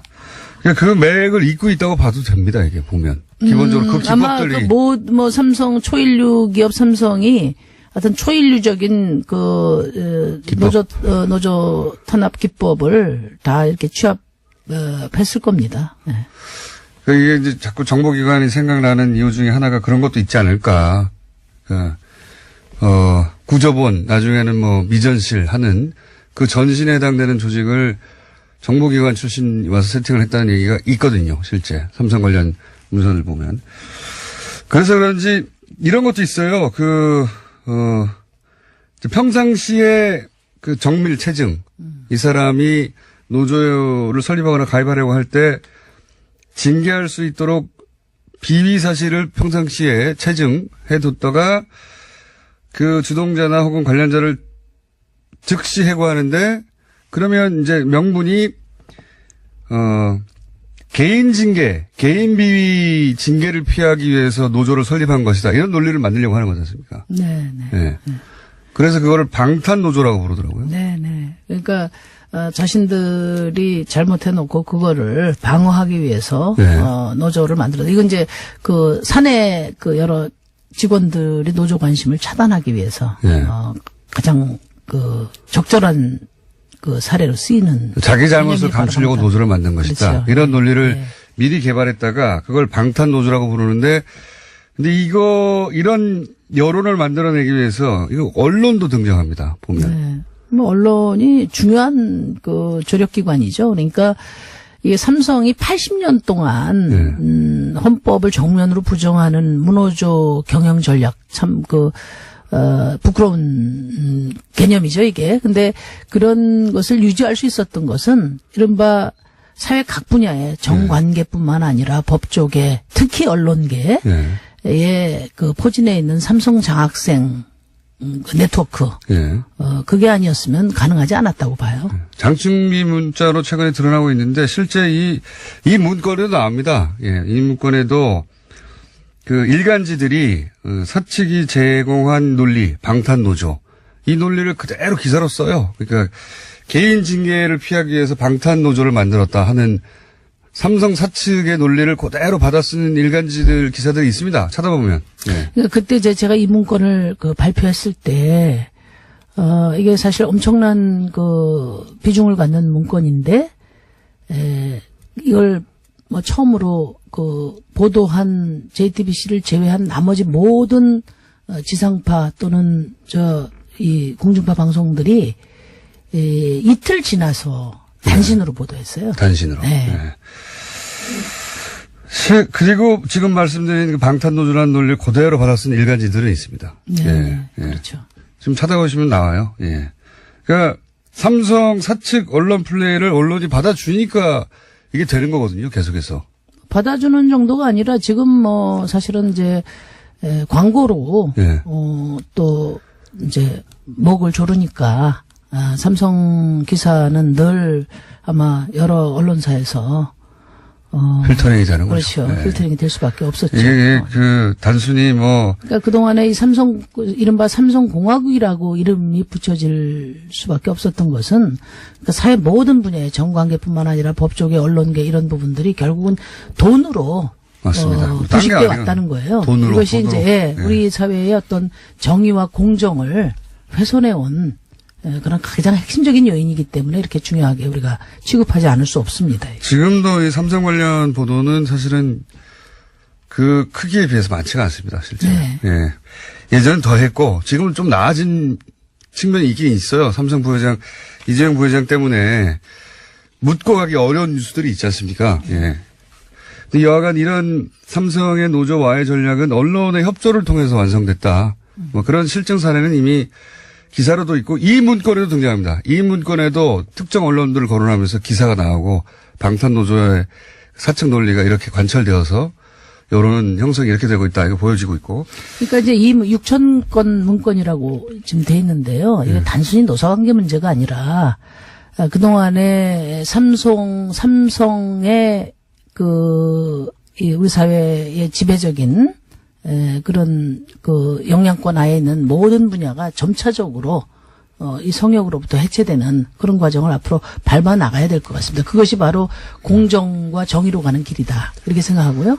이 삼성이 이렇게 노조를 80년 동안 그렇게 억제해온 그 배경을 보면 왜 이렇게까지 했을까요? 이제 뭐 이병철 회장이 무너져 내 눈에 흙이 들어가기 전에는 안 된다고 선언할 때는 흙이 들어가신 지는 오래됐지 않습니까? 제왕적인 노사관에서 출발을 했겠죠. 그런데 그 이후는 그런 거죠. 이제 세금 안 내고 2, 3세한테 경영을 세습하려면은 밖으로는 정경유착을 밀도 있게 해서 지원을 받아야 되고 내부 견제 세력인 노조를 없애야 되겠죠. 그게 이제 핵심적인 이유라고 생각을 합니다. 이게 이제 내부 사정을 가장 잘 알 수 있는 내부로부터 목소리가 나온 걸 찾아가기 위해서라도 노조를 이렇게 와해했어야 한다. 그렇죠. 단순한 노조 탄압이 아니라 삼성공화국을 유지하기 위해서 그다음에 탈법 불법의 세습을 가능하게 하기 위해서 내부의 가장 위협적인 견제 세력을 아예 그냥 초토화시키는 거죠. 계획서, 이렇게 이 문건에 이렇게 되어 있습니다. 조기화해 혹은 조기화해 안 될 경우는 장기 고사화. 그래서 이제 이번에 검찰이 철저하게 수사를 해야 되는 이유는 사실은 뭐 부당노동행위의 처벌 그 페널티가 별로 세지 않고요. 또 뭐 그렇다 하더라도 전부 다 뭐 벌금 몇 푼 내고 끝나는 식으로 됐거든요. 그래서 처벌 자체가 문제가 아니라 삼성이 그동안 해온 무노조 경영의 실상을 적나라하게 국민들에게 알리는 데 목표가 있다고 보고 이제 이건희 회장의 대를 잇고 있는 이재용 부회장이 80년 헌법 부정 그 경영에 대해서 국민들에게 공개 사과하고 이제 무노조 경영 전략 이제는 폐지를 선언하고 노조를 존중하고 민주적인 노사관계로 나가겠다는 그런 대국민 선언을 해야 된다고 봅니다. 알겠습니다. 오늘 여기까지 하고요. 검찰 처벌도 중요하지만 진짜 제대로 된 처벌은 이건 사회적으로 이게 적나라하게 드러나는 것. 삼성의 실체가 이랬다는 것. 그리고 삼성이 민주적인 노사관계 경영을 하겠다는 선언을 할 때만이 이제 그 이후에 각 분야에 있는 또 삼성 네트워크들을 그래서 불공정과 부정의의 네트워크들을 해체해 나가는 그런 후속 작업들이 계속 이어져야 된다. 그런 점에서 검찰이 시험대에 올랐다 이렇게 생각합니다. 검찰이 시험대에 올랐다. 지켜보도록 하겠습니다. 자, 그리고 여기까지가 5년 전에 문건을 100페이지가 넘는 문건을 흔들었는데도 불구하고 그때는 거짓말쟁이가 되었던 심상정 전 정의당 대표였습니다. 감사합니다. 네, 감사합니다. 18세 선거권 요즘 논란이 되고 있죠. 예. 오늘은 이 18세 참여권 문제 잠깐 짚어보겠습니다. 2주째 국회 앞에서 농성 진행하고 있는 단체 촛불 청소년 인권법 제정연대 이은선 대표 얘기 나누고 있습니다. 안녕하세요. 네, 안녕하세요. 지금 그러니까 만 18세예요? 네, 저 올해로 한국 나이로는 19살이고 만 18세 청소년입니다. 18세. 네. 자, 좀 늦게 도착하셨어요? 그래서 오늘 인터뷰 시간이 좀 짧아졌는데, 네. 지금 2주째 농성이죠? 네, 2주째 농성을 하고 있고, 그때 2주차에 들어가기 전에 삭발식과 동시에 농성을 돌입하게 되었습니다. 네. 삭발식. 본인은 삭발하신 건 아니네요? 네, 저는 삭발을 하지 않았고, 본인의 의사가 있는 청소년 3분이 삭발을 하셨어요. 그래요? 예. 자, 여기로 바로 넘어갈게요. 시간이 좀 부족해서. 왜 18세도 그 투표를 할 수 있어야 하는 거죠? 요거를 설득해 주셔야. 물론 저도 개인적으로는 18세 참정권 뭐 세계적 추세이기도 하고 OECD 국가 대부분이 하기도 하고 네. 그렇긴 한데 우리나라도 18세 투표 연령이 18세로 인하되어야 한다라고 주장하는 이 단체에 모인 학생들의 이유가 뭡니까? 학생들이 생각하는. 일단 다들 학교를 다니면서 네. 학생인권 침해를 많이 받았고 그래서 자퇴를 한 청소년들도 많거든요. 그래서 일단 청소년 참정권이 보장된다는 게 단지 정치적인 참여만 우리가 할 수 있다 이런 게 아니고 저희가 여성들이 참정권을 요구했었을 때 여성 참정권이 단지 정치적인 것만 요구한 게 아니고 경제적이나 사회적인 해방을 여성들이 이야기를 했잖아요. 그래서 저희는 참정권이 생기면 청소년들이 학교 내에서도 교사와 학생 간의 권력관계도 줄어들고 진짜 교육을 받으려고만 살아가는 사람이 아니고 사회에 살아가는 사람으로 인정을 받을 수 있다고 생각을 하거든요. 그래서 그런 부분에서도 학교 안에 권력 차이도 많이 줄어들 거고 그리고 학생회의 자치화에 대해서 이야기를 많이 학교에서는 하고 있지만 지금 현재로서는 저는 학교에서 학생회장도 하고 부회장도 했었는데 출마를 할 때도 학교에서 제 공약에 대해서 검열을 하고 이 공약은 빼라 넣어라 이렇게 이야기를 하시는 거예요. 그래서 그런 부분에 대해서 이게 진짜 학교의 자치화를 이룰 수 있는 부분인가라는 고민을 많이 하게 되었었고 그리고 또 다른 부분에서는 뭐 학교를 다니지 않는 탈학교 청소년들이 있는데 그런 청소년들이 학교 밖에서 공부를 할 수 있는 그러니까 교육을 받을 수 있는 부분도 확장될 거고 노동 인권도 청소년 시기에 많이 보장돼서 아르바이트 할 때 최저시급도 못 받는 경우가 많은데 그런 부분도 많은 해결이 될 거라고 봐요 저는. 네. 그러니까 뭐 예를 들어서 18세가 그 학교를 다니지 않고 아르바이트하는 학생들 네. 그 학생들도 자기 권리를 관철시킬 수 있도록 네. 예, 그 최저시급 문제에 대해서 목소리를 더 높일 수 있도록 참정권이 필요하다. 그 이해 갔어요? 이해 갔고. 네. 근데 이제 이런 건 잘 이해가 안 가네요. 왜냐하면 네. 이것도 여론의 도움도 필요하거든요. 네. 18세면 충분히 참정권이 있어야지. 네. 그죠? 라고 사람들이 생각해주고 다른 정당들 다 그렇게 생각해 여론의 힘에 입어 정당도 그렇게 생각해줘야지 이게 법안이 통과될 거 아니겠습니까? 네네. 그 설득력이 중요한 것 같은데 요건 잘 이해가 안 가요. 뭐냐면 학생과 교사의 권력 관계가 바뀌어야 된다. 이건 무슨 말이죠? 그러니까 학교 안에 교사와 학생 간의 권력 관계가 걔가 존재가 하는 게 사회적인 인식으로도 그런 부분이 있다고 생각을 하거든요. 권력 관계가 존재한다는 게 네, 학교 밖에서도 다닐 때 청소년이라는 이유만으로 학생이라는 이유만으로 무시를 받는 경우가 많고 그 이유가 사회에서 청소년들이 어떤 존재로 인식이 되느냐에 따라서도 존재를 한다고 생각을 하거든요. 이미 18세면 충분히 자기 판단을 할 수 있는데 다 어린애 취급만 한다. 네, 여성들이 참정권을 요구했을 때도 네. 여성은 남편에 따라서 아니면 아빠의 정치적인 성향에 따라서 투표를 할 거다라는 이야기를 했었고 네. 여성은 무식한 존재로 이렇게 사회에서 100년 전에는 이렇게 치부가 되었었는데 지금에 와서는 참정권이 보장되고 100년이 지나니까 그런 이야기가 나오지 않고 있잖아요. 저도 청소년 참정권도 마찬가지라고 생각을 하거든요. 지금은 청소년들이 막 교사나 부모에 의해서 선동을 당해서 투표를 할 거다라는 이야기가 많이 나오고 있는데 그런 부분이 100년이 지나면 저는 그게 청소년 참정권이 당연한 요소가 될 거라고 생각을 하거든요. 그래서 사회적인 사람으로 존재를 할 수 있는 게 청소년들도 가능하다라는 생각이 100년 뒤면 자연스럽게 사회에 스며들지 않을까라는 생각이 들어요. 네. 먼저 저는 참정권 찬성하는 사람인데, 근데 이제 여성 참정권하고 비교한 거잖아요. 그러니까 저는 이제 설득력 차원에서, 좀 비슷해 보이지만 이거 좀 다른 것 같거든요. 왜냐면, 여성 참정권을 100년 전에는 인정하지 않았던 거는, 네. 완전한 성인인데, 여성이라는 이유만으로 차별한 거잖아요, 그때는.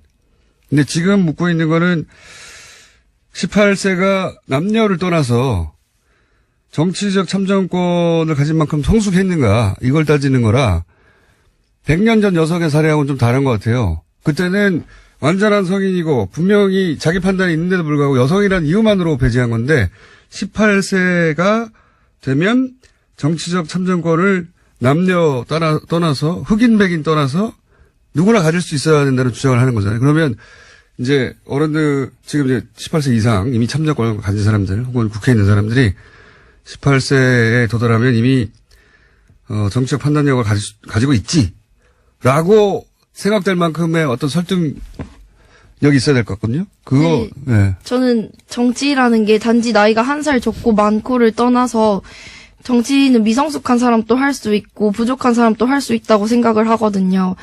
물론 어른들이라고 해서 반드시 올바르게 참정권을 행사하는 건 아니긴 해요. 네. 예. 네, 그래서 청소년의 입장으로 바라봤을 때 만약에 청소년이 미성숙하다라고 가정했을 때 더 필요한 부분, 사회적으로 필요한 부분을 더 많이 바라볼 수 있다고 생각을 하거든요. 그러니까 완벽한 사람이 사회를 바라보는 것과 부족한 사람이 사회를 바라보거나 약자의 입장에서 바라보는 사회의 입장이 다르잖아요. 그래서 그 구성원으로 인정을 받게 되려면 그 사회를 바라보는 다양한 계급이 존재를 해야 되고 구성원이 존재를 해야 된다고 생각을 하거든요. 그러니까 장애를 가진 사람이 사회를 바라봤을 때 사회에서 더 불편함을 많이 느끼고 필요한 정책이 뭔지 더 많이 이야기를 할 수 있다고 생각을 하거든요. 그게 정치의 성숙과 미성숙을 떠나서 저는.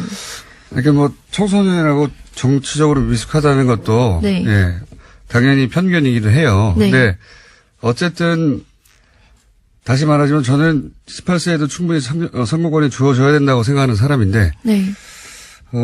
학생들끼리 모여서 그런 얘기를 하고 있는 거죠. 그래서 우리한테도 이 나이면 참정권이 주어져야 된다고. 근데 제가 생각하기엔 이런 건 어떨까요? 예를 들어서 네. 18세면은 납세 의무나 네. 또는 각종 의무가 지어지죠. 네. 국가로부터 공식적으로. 의무는 주어지고 권리를 행사할 수 없는 거잖아요. 네. 네.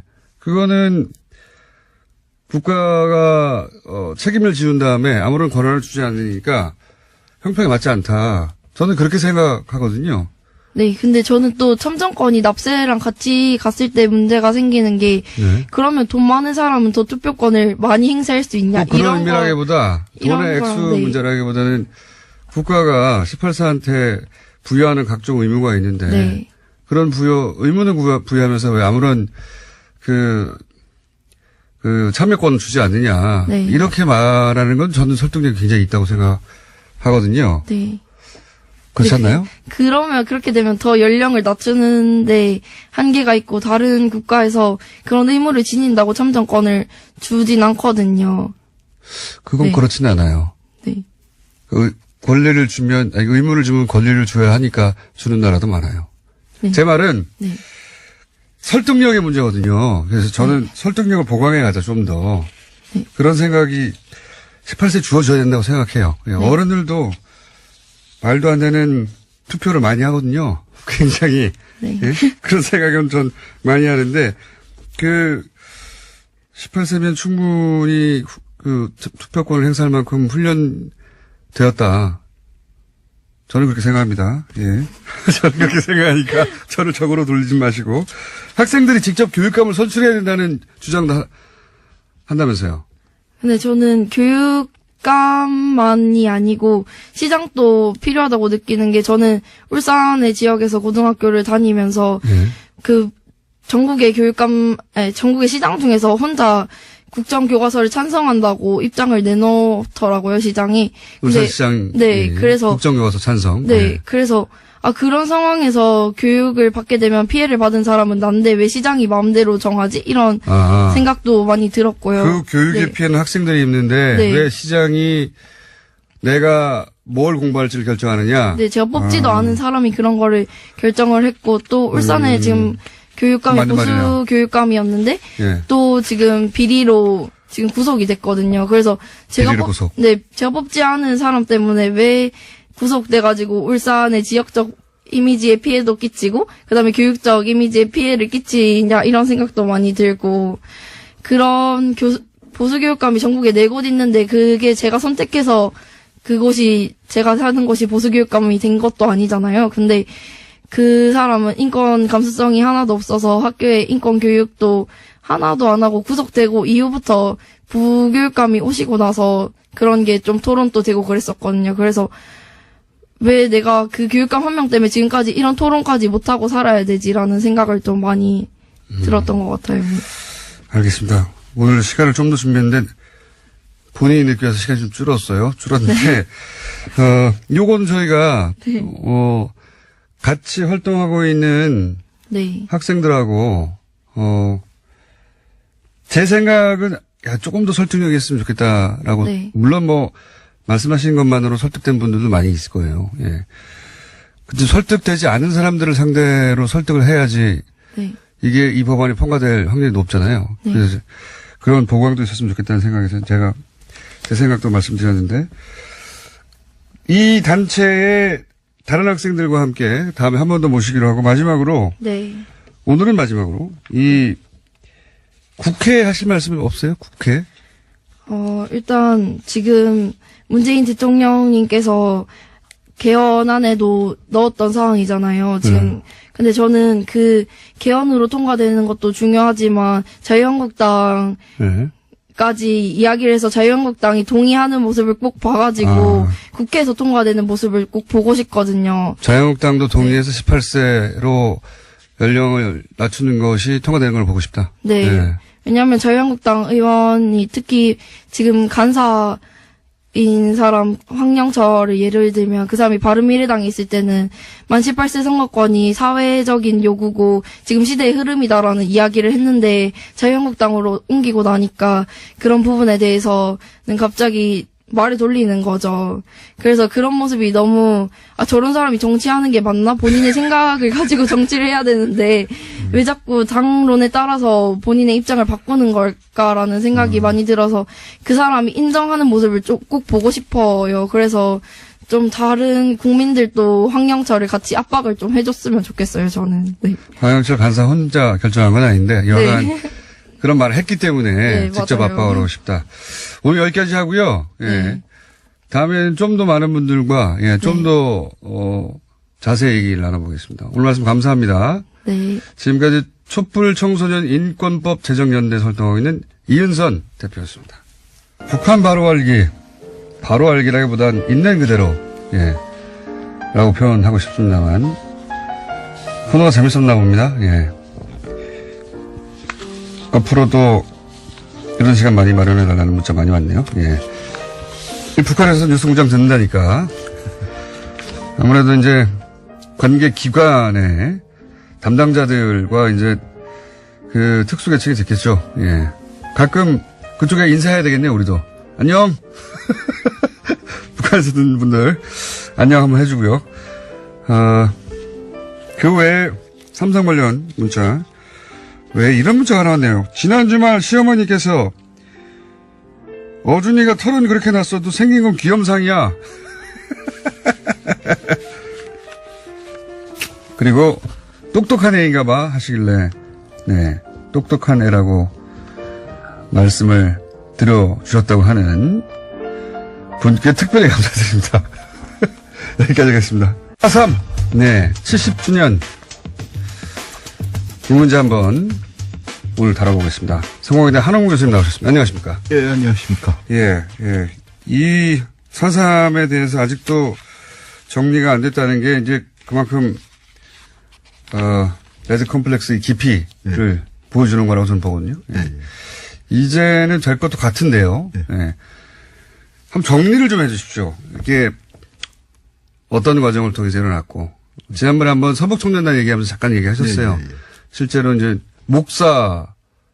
목사님들이 이 죽창으로 사람을 찔렀다고 하는 이 학살의 주요 멤버로 참여했다는 얘기 그때 잠깐 하셨는데. 직접 찔렀다기보다는 선별 작업. 그러니까요. 그 참여했다는, 이 학살에 참여했다는 건데, 이제 남로당 얘기부터 시작하잖아요, 보통. 거기서부터 시작을 해보죠. 그리고 이제 미 군정 얘기 필연적으로 나오고 배우의 미 군정이 있었던 거 아니냐 얘기도 필연적으로 나오는데 사실 남로당 중앙당에서 지령을 내려서 이제 봉기가 일어났다 하는 게 진압 측의 네. 토벌 측의 정설이었는데 군사정권, 보수정권이 일관되게 얘기하죠. 그렇게. 그거는 지금 뭐 전혀 입증이 되지 않고요. 예. 오히려 뭐 수구 보수 진영에서 군사 분야에서 최고 원로로 꼽는 백선엽 장군 같은 분도 예. 남노당 지정 없고 이건 자연 발생적인 그 봉기였다. 예. 그렇게 그 회고록에서 얘기하고 있는 정도입니다. 아, 백선엽 장군이 그렇게 얘기했어요? 예. 지령 없이 자연 발생적으로 예. 근데 그런 것이다. 이 외부에서 이렇게 그 봉기가 있었다는 그 불순 분자들의 예. 어떤 개입이나 지정이 있었다는 거 있어야만 예.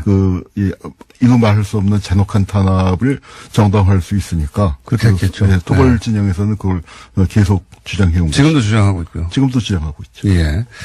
근데 이제 그 배경 중에 그 자연 발생적이라고 했을 때 그 배경 중에 하나가 남한만의 선거를 통한 남한 단독 정부, 예. 미 군정. 예. 거기에 대해 반대하는 사람 사실 많았잖아요, 당시에는. 많았습니다. 예. 그럼 자연스럽지 않잖아요. 근데 예. 이제 반대하는 사람들이 많았는데 그게 꼭 폭동으로 일어나느냐. 예. 거기에는 제주도 현지의 뭐 일부, 예. 극히 일부 좀 강경파가 있을 수도 있죠. 예, 작동을 한 거는 뭐 분명한 사실인데, 예. 그거는 아주 초기 단계이고, 예. 그렇게 해서 봉기가 일어났다고 치더라도 그 무장대가 많이 잡는 사람은 500명, 보통 한 300명 정도, 예. 이고, 그 다음에 무장도 뭐 소총 몇십 정 정도에 불과했기 때문에 진압을 한다면 금방 진압을 할 수가 있었는데 이것이 수만 명이 학살당하는 사건으로 벌어진 것은 전혀 다른 메커니즘에 의한 것이다. 그러니까요. 초기에 남한만의 그 단독 정부 이루어지면 이거 분단되는 거 아니냐. 다들 그렇게 그 시절 생각했고 그래서 반대하는 사람 많았고 그런 남로당에는 박정희 전 대통령도 사실은 남로당 일원이었고 그 역사 사실이니까요. 예. 그래서 미 군정이 이거 굉장히 탐탁지 않아 여겼었고 예. 그죠? 예. 그런데 그런 사람들이 3,400명이 있는 것까지 그리고 거기에 충돌이 있었던 것까지는 예. 있을 수 있는 일인데요. 다른 지역에도 있었으니까. 이게 왜 제주도에서는 그 3,400명이 아니라 몇만 명이 죽는 일까지 연결이 되느냐. 이게 이제 문제잖아요. 사실은 이 학살이 예. 대규모 학살로 번지지 않을 가능성은 충분히 있었습니다. 그러니까요. 그 4월 말에 평화협상이 있었는데요. 예. 이 무장대의 지도자였던 김달삼하고 예. 그 당시에 토벌 때 책임자였던 사령관이었던 김익렬 연대장 간의 협상이 있었고 그 협상에 따라서 이제 완전히 산 사람들 무장대가 무장을 해제했다면서요? 내려놓고 예. 투항을 하는 그 절차를 밟고 있었는데 그럼 끝났어야 되는 거 아닙니까? 거기서 그때. 끝났어야죠. 그렇게 예. 끝났으면은 뭐 기백명 수준의 사상자를 예. 내고 마무리됐을 사건이 어떻게 해서 3만 명 가까운 학살로 벌어졌냐면은 그것을 경찰과 미군정이 틀어버렸습니다. 그렇게 해서 일단락된 사건을 오라리 방화 사건이라고 제주도 역사에서는 아주 비극적인 사건인데요. 예. 공항에서 제주 시내로 들어가는 곳이 이제 오라리인데 지금은 번화가가 됐습니다만 그 당시 인근 시골이었는데 거기서 이 무장대가 예. 약속을 어기고 방화를 저질렀다. 그런데 그 방화를 실제로 저지른 건 경찰과 우익청년단이었거든요. 경찰과 우익청년단이 계속해서 자기들이 힘을 가져가기 위해서 그런 방어가 필요했다. 예. 그리고, 그다음에 이제, 뭐라고 할까요. 왜 옛날에 학교에서도 보면은 학기 초에 본때를 보인다 하는, 그렇지 않습니까? 씨를 말린다, 뭐 이런 표현을. 한번 그냥 확 겁을 줘야, 일년이 편하다, 뭐 하는 식의, 뭐 그런 말씀을 하시던 선생님들이 있었는데, 아마 비슷하게 이승만 정권이 등장을 하면서 기어오르는 것은 가차없이 쏘아버린다 하는 것을 제주도라는 고립된 섬에서 한번 본때를 보여서 대한민국 단독 정부의 안정을 꾀하려고 했었던 그런 방침이 학살을 낳았다고 봅니다. 그러니까 미군정 입장에서는 다른 지역에서도 이런 일이 있을 수 있으니까 반대하는. 예. 여기서는 평화롭게 끝났지만 마지막에는 끝날 수 있었던 거죠. 그러니까 끝날 수 있었고 협정 맺어서 무기도 다 내려놨는데 이게 다른 지역으로 번진다든가 또 벌어지지 않도록 아주 본때를 보여줄 필요가 있었고 예. 그 미군정이 최소한 무기를 한 거네요. 미군정이 묵인을 했죠. 그리고 그다음에 이제 그 경찰 쪽이 그러니까 그 유명한 일로 합니다만 그 조병옥 그 당시 미군정 경무부장이 제주도에 내려와서 이 평화협상을 이끌었던 김응렬 연대장에게 연대장을 저 사람이 공산주의자다. 저 사람 아버지가 공산주의자고 문제를 해결할 사람을 뭐 그렇게 모함을 했습니다. 그래서 그러니까 너무나 명백하게 이것이 평화적으로 해결돼서는 안 된다 하는 입장이 명백하게 드러났던 거죠.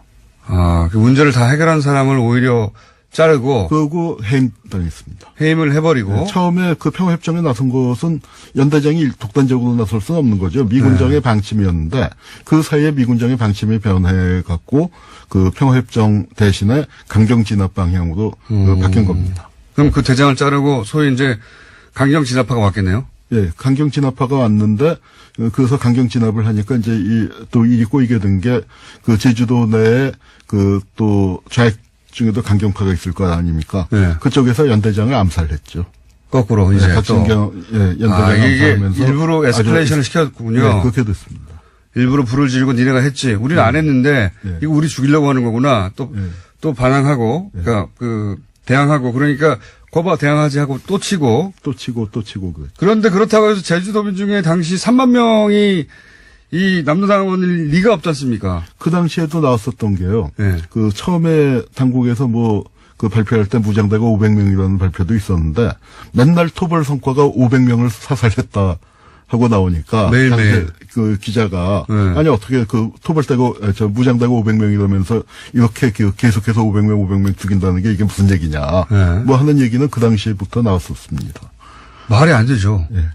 처음에 500명이라고 했는데 그 500명이 이제 서로 협정 맺고 내려놓고 끝났는데 그 다음부터 계속 또 500명이 죽는 거. 그렇게 나왔죠. 그러면 그냥 소위 말해서 민간인을 대놓고 학살한 거잖아요. 그럼요. 그러니까 아마 이게 민간인을 그 제주 4.3 사건이라는 게 그 한국 전쟁 시기에 벌어진 본토에서 벌어진 그 엄청난 규모의 학살 사건의 그 예고편이라고나 할까요? 여기서부터 방향이 지어졌다고 볼 수 있습니다. 그러면 어떤 사람들이 어떤 방식으로 선별돼서 어떤 기준으로 학살 당한 겁니까? 그냥 그 사람들이 마음에 안 드는 사람들은 다 불려나온 거예요? 기준이 없다고 보는 게 좋을 것 같아요. 그냥 원래는 그러니까 어떤 식이냐면 해안선에서 5km 떨어진 산간지대에 있는 사람은 무조건 적으로 간주한다였으니까 거기 그 제주 중산간지대에 굉장히 많은 사람들이 살지 않습니까? 당연히 그랬겠죠. 그래서 그 사람들을 해안으로 소개시키는데 그 사람들 해안으로 가봤자 먹고 살길이 막막하니까 안 간 사람들, 그런 사람들은 무조건 적으로 간주하면서 죽이니까 그런 일이 벌어지니까 또 중산간지대에 사는 사람들은 또 깊이 산속으로 더 도망가게 되고 이제 이러면서 산속에 있는 사람들은 다 빨갱이다, 무장대다. 그렇게 하면서 죽여나갔던 것이죠. 참네. 그러면은 그런 식이면 그러니까 해안으로부터 5km 이내에 있는 사람을 제외하고, 그러니까, 내지로 들어가면 들어갈수록 다 빨갱이라고 했으면, 거기는 당연히 그냥 노인애들도 있고, 어린아이들도 있고, 여성들도 있고, 성인 남성이 아닌, 그냥 주민들이 대다수였을 거 아닙니까? 그런 희생자가 대단히 많습니다. 어린아이들도? 그리고 그렇게 했으면은 자기들 작가를 숨기려고 제대로 묻지도 않았을 것 같은데요. 그러니까 수백 명이 그냥 안매장 이런 식으로. 안매장도 아니고 방치돼 있고 그건 이제 살아남은 주민들이 그걸 못하겠으니 정말 이루말할 수 없는 비극이죠. 거기에 이제 선별할 때 목사들이 동원됐다는 거죠. 그런 증언들이 나오고 있습니다. 목사들이. 그리고 서북청년단이 영락교회나 해방교회 이제 그런 쪽이 많았는데 한국 기독교에서 최고의 이 지도자로 존경받는 한경직 목사가 우리 청년들이 가서 영락교회 청년들이 가서 잘하고 있다 하는 식의 말씀을 설교를 하신 적이 있어서 또 나중에 문제가 됐었죠. 서북청년단은 기본적으로 기독교 청년이었고 다 다는 아니지만 상당수가 이 영락교회와 그 해방교회를 기반으로 했었습니다. 예, 이게 이제 실제 벌어졌던 일인데, 예. 이게 무슨 역사적으로 파악하기가 어려운 사건도 아니잖아요. 너무 명백하니까. 김대중 정권 때 이제 특별법이 만들어지고, 그래서 그 보고서가 완성된 거는 노무현 정권 때였습니다만, 친상 보고서가 나와서 굉장히 상세하게 어떤 일이 벌어졌는지는 밝혀졌고, 또 친상 보고서 이전에 그 재민일보에서 4.3은 말한다라고 그 장기간에 걸쳐서 이 4.3의 진실을 파헤쳤습니다. 그래서 우리가 그 4.3에 대해서 아직 밝혀지지 않은 부분들도 있지만, 대단히 많이 상세한 내용들, 사람들이, 어떻게 죽어갔다 하는 거는 밝혀졌고요. 다만, 가해자 부분들에 대한 정리는 좀 미흡하다고 생각을 합니다. 가해자는 어떻게든 숨고 싶었겠죠, 그 이후로는. 예. 그래서 일부 가해자들을 조사해 보니까, 다는 아닙니다만, 그 중에는 그 화려한 친일 경력을 가진 사람들. 그런데, 그러니까, 만주국에서 경찰 고위 간부를 지냈다든가. 근데 이런 사람들이 4.3의 진압의 그 공로를 갖고 치안국장도 하고요. 치안국장이요? 예. 그리고 식용국장도 하고. 또 이제 그런 사람의 그 사위가 우리나라 현재 고위 정치인으로. 실제? 현재도? 예, 실제도요. 그렇게 되고, 그런 친일파들 흔적이 대단히 많이 밝혀집니다. 당시 이제 친일파들이 살아남기 위해서 미 군정에 잘 보이려고. 예. 이런데 앞장섰다고 하는 이야기가 이제 4.3에서 확인되는 거죠. 확인됩니다. 친일파들이. 그러니까 친일파들이 자기가 공을 세우려고 그냥 민간인들을 닥치는 대로 3만 명이, 제주도가 그때 주민이 10분의 1이 죽었네요, 그러면. 예. 그리고 또 이제 워낙 탄압이 심해지니까 그 육지로 또 일본으로 도망가기도 하고. 인구는 한 7만쯤이 줄어들었다고 합니다. 3만 명이 죽었고. 예, 그래서 처음에는 그 줄어든 인구가 다 학살당한 것이 아닌가 했었는데, 이번에 지난번 진상규명위원회에서 이제 철저한 조사를 해서 7만 명이 줄어들긴 했지만 실제 학살당한 사람은 한 3만 명 선이다. 근데 이게 제주도라고 하는 것이 원래 이제 촌락 커뮤니티이기도 하고, 그리고 이제 결국은 그 섬이 그렇게 크지 않기 때문에 다 알잖아요. 그러니까 제주도민들 아직 살아계신 분들도 많고, 그분들은 다 알고 있었던 거 아닙니까? 그죠? 다 알고 있지만 얘기를 할 수가 없는 것이죠. 나라에서. 그거는 빨갱이 짓이라고 하니까 무조건. 그 유명한 사건으로 아이고 사건이라는 게 있는데요. 그 49년도에 이제 수많은 학살 사건 중에 하나인데, 61년인가요? 하여튼 박정희 정권이 들어서고 난 다음에 제주도 이제 청년 하나가 죽어서 장례를 치를 때는 노제를 지내지 않습니까? 아마 졸업한 학교인가를 갔는데 거기가 또 유명한 학살 현장이었어요.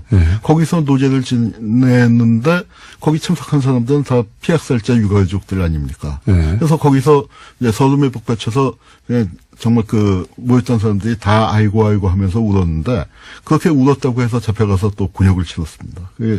아이고 사건이니까. 죽음 자체를, 울음 자체를 억압해버리고, 얘기를 못하게 한 거고요. 울지도 못하겠으니까 이 제주 4.3 사건을 세상에 이제 처음 알리게 된 처음은 아니겠지만, 그래도 이제 바깥 사람들, 육지 사람들에게 널리 알려진 계기가 된 게 현기영 선생의 순이 삼촌인데, 그 책이 제가 대학교 1학년 때 나와서 읽어보는데, 참 뭐라고 할까요?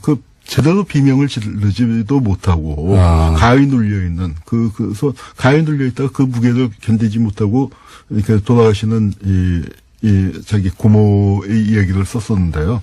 그런 식으로 우리 사회에서 이 제주도 4.3 사건을 거론할 수 있게 된 게 사실은 얼마 되지 않았죠. 얼마 되지 않았죠. 네. 제주 토박이이신 분들은 할아버지 할머니 때로부터 계속 들었던 얘기겠습니다, 이게. 예. 그래서 다 지금까지도 말은 못하지만 다들 알고 있고 이거 해결이 돼야 된다는 생각을 제주도민이라면 다들 하겠군요. 다들 하고 있죠. 예. 이념을 떠나서. 그게 이제 와서 이렇게, 완전한 해결이라고 이제 정부에서는 얘기하는데, 이게 완전한 해결이라는 건 어떤 해결을 의미하는 겁니까? 보시기에. 그러니까 이런 사건이 완전한 해결이 있을 수 있을지, 완전히 해결되기를 바라지만요.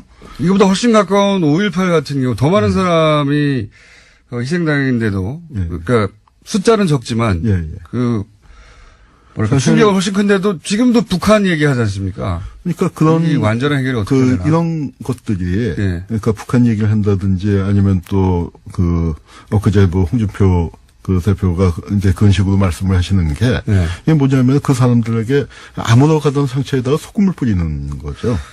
그래서 이제 그런 완전한 해결이 들려면은 그런 분들이 정말 입을 다물고 그 가해자들이 잘못된 과거를 인정하고 적어도 반성하고 사죄하는 그런 모습을 보여야 하는 거죠. 그 사람들의 인정과 사죄라는 게 가해자들의 이 피해자들에게는 약입니다. 치료약이에요.